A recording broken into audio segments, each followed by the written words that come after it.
Yo, what is up guys? Delboy here, aka Blue Collar Sports TV. Hopefully you guys are doing well. If you're new here, smash that like, hit subscribe, all of that good stuff.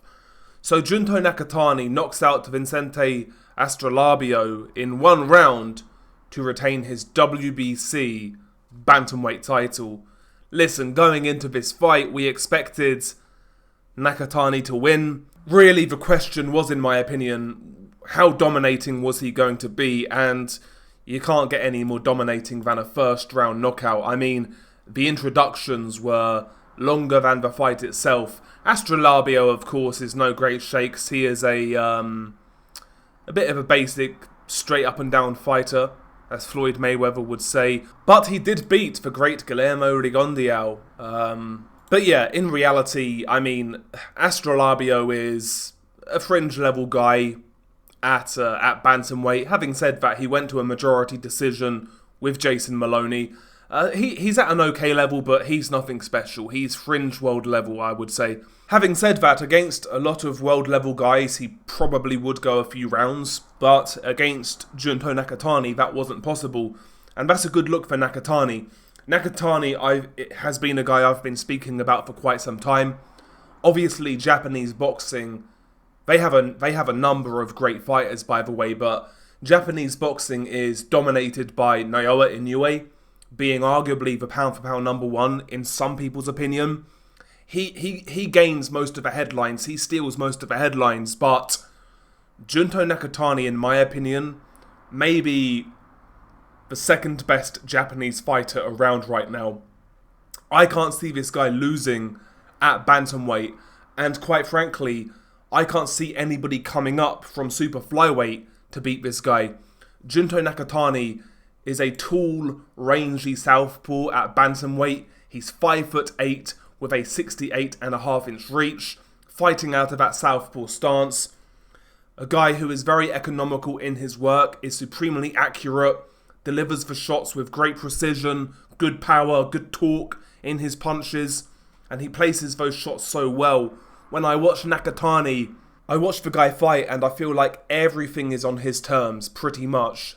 He's very good at maintaining range and managing the distance. He primarily uses that lead hand to paw and probe. He has got a good jab when he uses it, but he uses that lead hand to paw, to probe, to maintain range, as well as to draw the lead of the opposition, and then he'll fire his power punches when you commit. He's a very good counterpuncher, an underrated counterpuncher, in my opinion. And Astrolabio just couldn't cope with the size, the reach, the power, the quality, the speed of Nakatani. It was what it was. You know, Astrolabio came out behind that guard. It was like he was trying to have a look at what was in front of him, but Nakatani was in no mood to play tit-for-tat boxing. Nakatani got to work straight away, pouring that lead hand, firing that straight left hand down the middle, and immediately he was giving Astrolabio something to think about. He didn't let Astrolabio settle into the fight whatsoever. You know, Nakatani kind of fights in a way where he utilizes his reach. He'll lean back, he'll pull the lead hand, and immediately you could see Astrolabio falling short. And against an accurate guy like Nakatani, that's a recipe for disaster. A couple of times he countered him with a straight left hand. But pretty much immediately, Nakatani started to take the lead. He started to jab. He started to force Astrolabio back with his straight left hand. That was piercing the guard. And, you know, immediately he made Astrolabio fear the straight left of the head. Because those shots looked meaty. Even though they were partially blocked, they were still getting through. And I had the impression that Astrolabio could feel the power on those shots. It's pretty simple, but when you preoccupy an opponent like that, it sets up other shots, mainly shots downstairs. And we saw that come to fruition very quickly. Nakatani added some feints to his game. You could visibly see Astrolabio flinch. He would bring his guard up every time Nakatani feinted. Nakatani throws a feint. Astrolabio brings up his guard. Nakatani then fires a picture-perfect straight left to the pit of the stomach.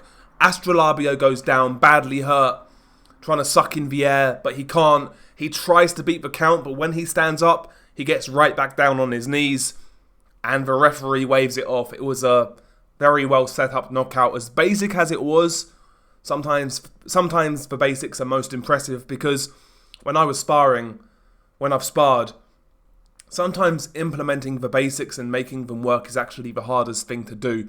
But it was so textbook what Nakatani did, so textbook. And this guy is a problem at bantamweight. Like I said, 5'8" southpaw with crunching power, range. I can't see anybody at bantamweight beating him. Takuma Inoue is knocking about. Obviously, Roman Gonzalez recently moved up to bantamweight. I can't see anybody beating Nakatani at bantam, I'll be honest. I can't see anybody beating him. And I can't see anybody moving up and beating this guy either. And, you know, I'm including Jesse Rodriguez in that. Bam Rodriguez. I think he gets knocked out. I think he gives it a good go. I think he has success, obviously. And listen, maybe he could win, but let me take that back. I'm not super certain, but I would make Nakatani a favourite. Same over Fernando Martinez, you know, guys like that. But listen, man, there's been a lot of talk about Jesse Rodriguez, and rightly so. But you cannot look past Nakatani at these weight classes. He is very good, very accurate, like a sniper. And once he finds that target, he can do real damage. He's a very good fighter. Again, textbook, does the basics really well, with a bit of size, with a bit of range, with a bit of power. That can take you a long way. It really can. He's a smooth operator. But anyway, share your thoughts below. Been your guy Del Boy. Peace.